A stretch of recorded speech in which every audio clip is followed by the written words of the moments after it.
Good morning, student. Today we are going to start chapter 4, and this is the revision video for linear equations in two variables.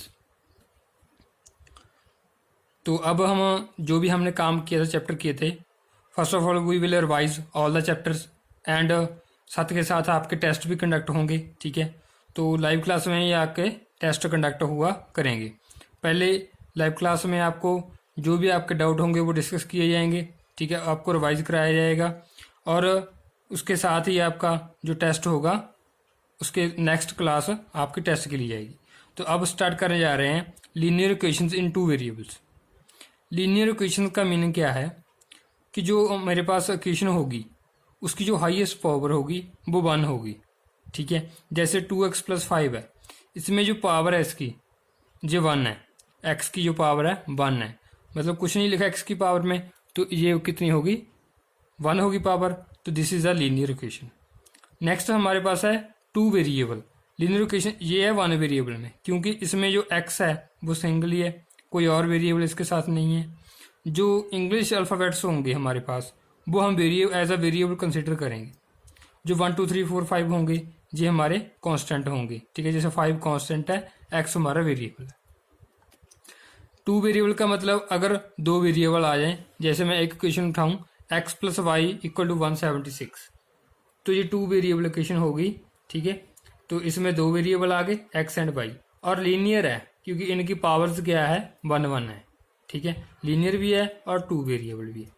तो ये आपका topic था. ठीक है, next हम exercise देखते हैं 4.1. एक्सरसाइज में क्या करना है, फर्स्ट ऑफ ऑल हमें एक स्टेटमेंट दी हुई है, उसका हमने स्टेटमेंट लिखनी है, लीनियर इक्वेशन लिखनी है. जैसे cost of notebook is twice the cost of a pen. कहते हैं जो नोटबुक की कॉस्ट है वो पेन की कॉस्ट से डबल है, और कहा गया है कि कॉस्ट ऑफ नोटबुक आपने x लेनी है एंड कॉस्ट ऑफ पेन आपने y लेना है. तो इस इक्वेशन को हम अगर लिखेंगे तो कैसे लिखेंगे, देखो ये आपके सामने लिखी हुई है x = 2y.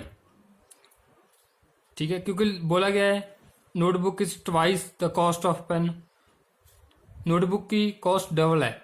ठीक है, तो इन दोनों को इक्वल करने के लिए मुझे क्या करना पड़ा, y के साथ 2 मल्टीप्लाई करना पड़ा, मतलब पेन को की जो कॉस्ट थी उसके साथ 2 मल्टीप्लाई करना पड़ा.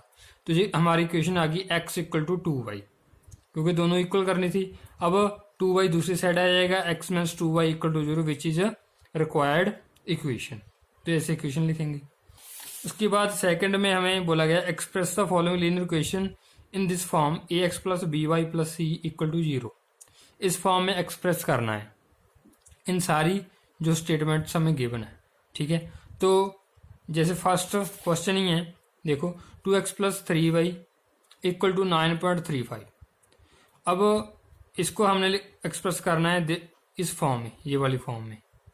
तो कैसे कन्वर्ट करेंगे, =0 है जहां पर, तो इसको भी =0 करना पड़ेगा.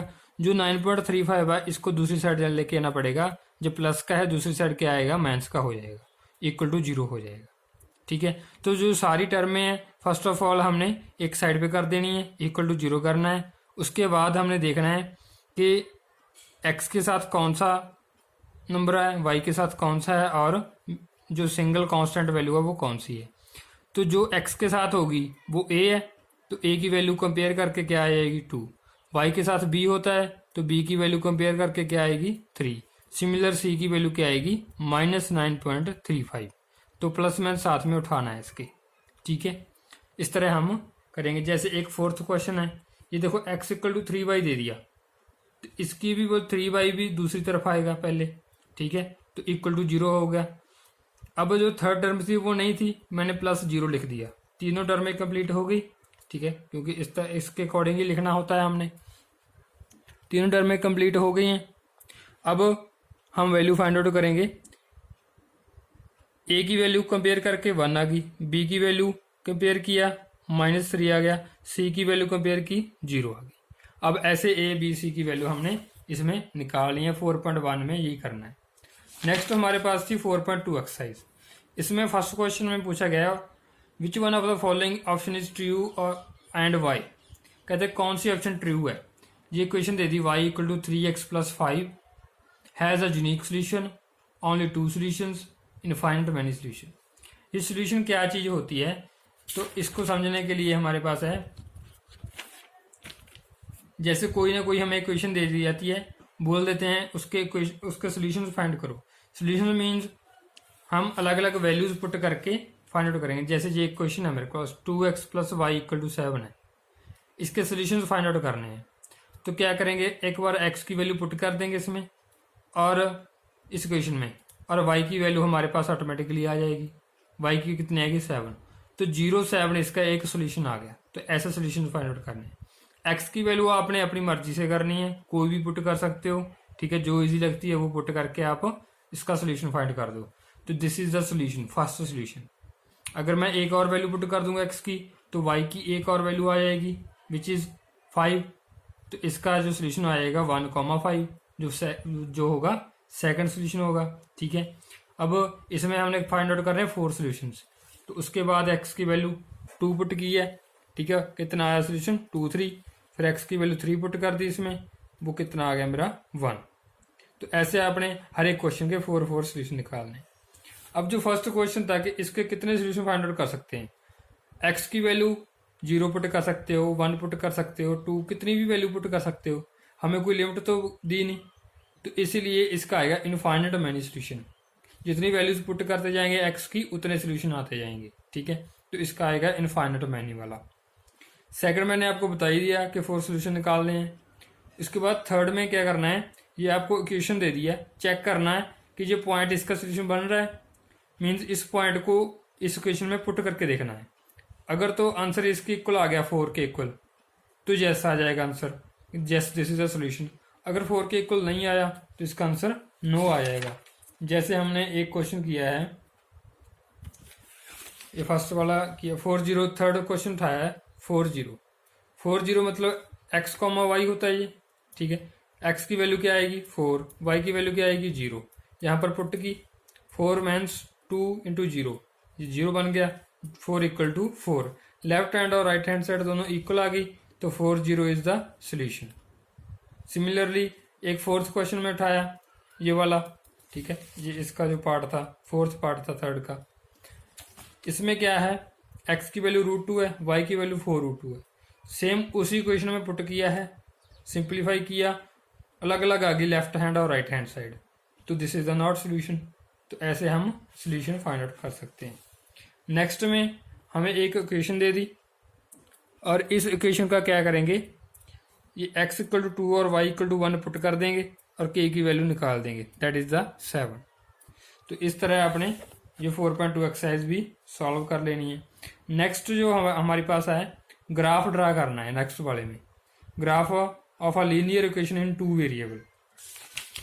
इसका ग्राफ कैसे ड्रा किया जाएगा, जैसे आपको एक मैं क्वेश्चन को सॉल्व करके दिखाता हूँ। जैसे फर्स्ट का ही है, draw the graph of each of the following.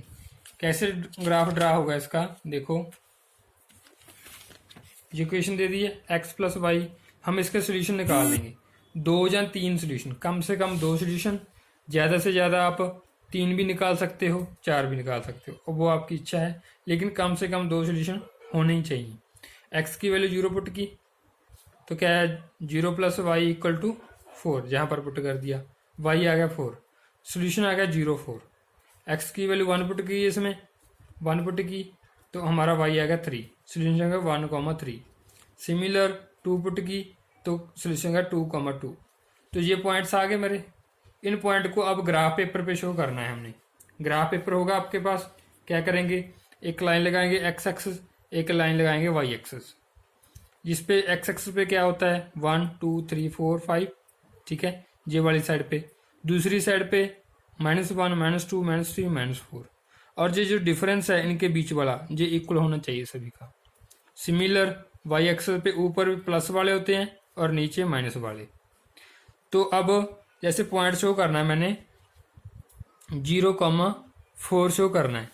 x की वैल्यू 0 है, y की वैल्यू 4 है। x की वैल्यू 0 कहाँ पर आएगी, यहाँ पर, और y की वैल्यू 4 कहाँ पर आएगी, यहाँ पर। तो मेरा पॉइंट आ गया 0,4। नेक्स्ट 1,3 है, x की वैल्यू 1 है, इसके सामने y कितना जाना है मैंने 3 तक, 1 2 3, तो ये आ गया मेरा 0.13। सिमिलर 2,2 एक्स की वैल्यू 2 और वाई की वैल्यू भी 2, तो ये लाइन आ गई, दिस इज द ग्राफ। तो ऐसे आपने ग्राफ ड्रा करना है, ये सारे क्वेश्चंस का ग्राफ ड्रा कर देना है अपने। जो 4.4 एक्सरसाइज थी वो हमने नहीं की थी, ये हमारा सिलेबस में से कट हो गई है, ठीक है। 4.33 तक की है ये। तो ये सारे क्वेश्चंस आपने सॉल्व करने हैं, इनकी प्रैक्टिस करनी है, ठीक है। तो इसका जो हम लाइव क्लास में आपको मैं जो लाइव क्लास होगी उसमें एक्सप्लेन करूंगा, जो भी आपके डाउट होंगे वो एक्सप्लेन करेंगे। और नेक्स्ट जो आपकी क्लास होगी लाइव क्लास, ठीक है, उसमें आपका क्या होगा, इसका टेस्ट होगा फोर्थ चैप्टर का टेस्ट लिया जाएगा। तो आई होप कि वो आशा है कि MCQ टाइप ही लिया जाए, ठीक है, ज़्यादा लेंथी नहीं होगा और सभी ने क्लास वगैरह अटेंड करनी है। Thank you, have a nice day.